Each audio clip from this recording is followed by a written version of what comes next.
Every mainline Halo game since Combat Evolved have all shared one thing, a multiplayer. But what was it about Halo and its multiplayer that made it so good right from Combat Evolved, the origin of the series? Since the beginning, Halo has had a really phenomenal game design that not only works well to tell a phenomenal story, but also for a phenomenal multiplayer.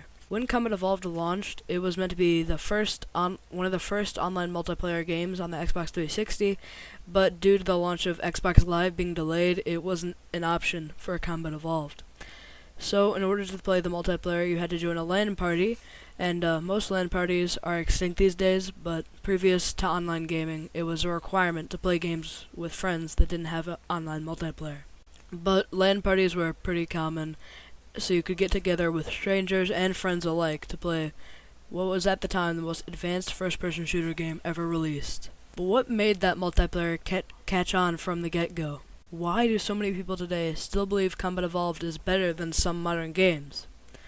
The answer is not as clear-cut as it might seem. As the game was created to demonstrate the power and prowess of Xbox 360, it launched as the launch title and the console-selling game for the Xbox. The combat was smooth, not clunky, and compared to that of GoldenEye and Doom and other FPS shooters that were popular at the time, the game was called Combat Evolved for a reason, and it was seamless, smooth controls, and next-level gunplay that really made it feel evolved.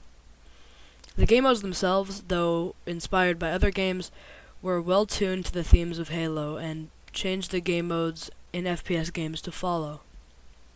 Even the sound design, which was created by that of Marty O'Donnell and his Bungie cooperators, even from the sound of bullets leaving the chamber to the sound of your objective switching, it just all melds together into the perfect game. This fast-paced action that was fast enough not to require a sprint button, and the explosive grenades that prove deadly to those who aren't paying attention, and there's vehicles in this, which was a big difference to other games. It worked really cohesively with the multiplayer and was really phenomenal and well integrated into the way you play the game. It didn't feel tedious or lackluster when using it, and it was not only different from other games, but it was much better, and it really was Combat Evolved. And all of this was built with LAN parties and multiplayer in mind, as the gameplay was next level for the time, and the map design as well. It is true that some map designs have kind of faded into the backlight as they're not as modern attuned, but from the tightly enclosed maps that require quick maneuvering to the wide open maps that you can run around with vehicles and blow up your enemies into smithereens is what made Halo's multiplayer not only revolutionary, but fun and a blast to play. Then, as more and more people began to play Combat Evolved and Bungie was celebrating their critically acclaimed success, they were given the green light to begin the production of Halo 2, and oh boy, it would blow Combat Evolved's multiplayer out of the water.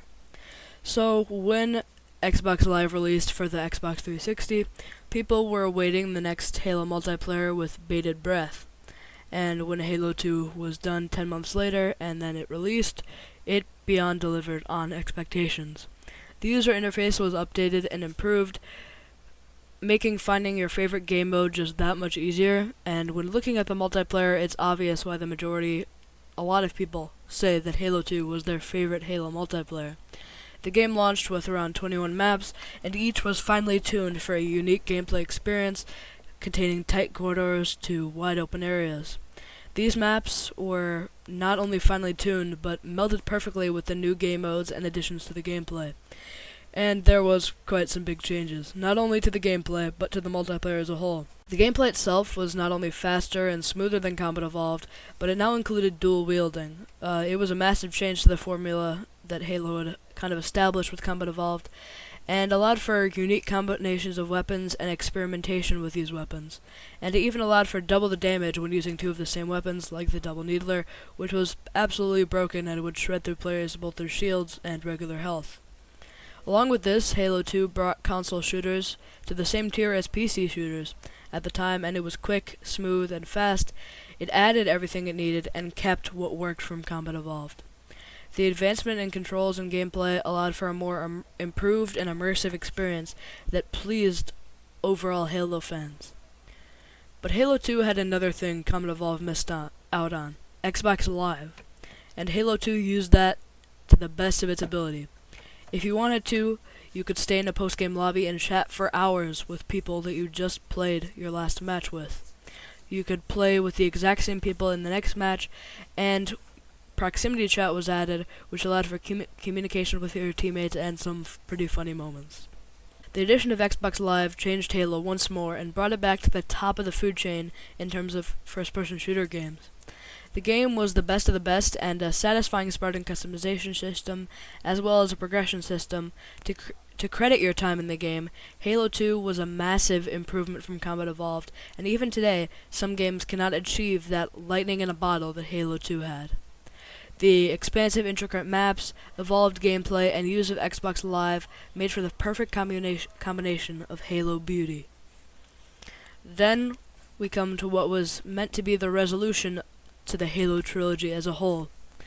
It simply was kind of a redesign and improvement, and it kept everything Halo 2 did well, just like Halo 2 kept everything Combat Evolved did well, and improved upon things that needed some working. Though it didn't have as many maps at launch, around 9 if I remember correctly, they were a lot more finely tuned and worked phenomenally with the gameplay. The addition of equipment such as camo, sprinting, and shields was an interesting choice that was odd to some Halo fans, but was enjoyed by others. The gameplay itself was evolved similarly to Halo CE, to Halo 2, and the higher graphical quality makes gameplay just smoother, and similar gameplay to Halo 2 and Combat Evolved just feels as good as it ever had. Then we look at the biggest addition to Halo 3's multiplayer, Forge. Forge was a way for the players themselves to design maps, redesign maps, even create races using the vehicles, and just random stuff for you and the rest of the Halo community to play. Forge was extremely successful as it allowed you to make your dream Halo map and play it with your friends and share it with the whole community. It allowed for an endless amount of fun, and Bungie's smart decision making allowed the community not only to fuel the game to continue to get more and more popular, but also allowed for endless content on Bungie's part, as Forge was eventually, some of them were released as actual maps. But to some, Halo 3's multiplayer is the greatest, and to others, it's simply a slightly improved Halo 2. But what about Bungie's last game that they made in the Halo series? Halo Reach. The multiplayer for Halo Reach was quite controversial, as the equipment was annoying, and the maps were questionable at best. Halo Reach added a lot to what had been in the Halo multiplayer experience previously, such as armor abilities, which were tedious, and some were just overpowered and downright annoying, or even pointless. It added things like jetpacks, sprinting, armor lock, and cloaking. Sometimes cloaking and jetpacks were great and felt like improvements to the gameplay, and were welcome additions to an extent, but the sprinting and armor lock were both annoying and kind of weird additions, as sprinting was pointless, as previous games never required it, so it kind of felt out of place, especially as it uses a whole slot. And then there's armor lock, the most piece of crap item in the entire game. The armor lock is usable in both multiplayer and the campaign, but it's both equally scummy in both game types.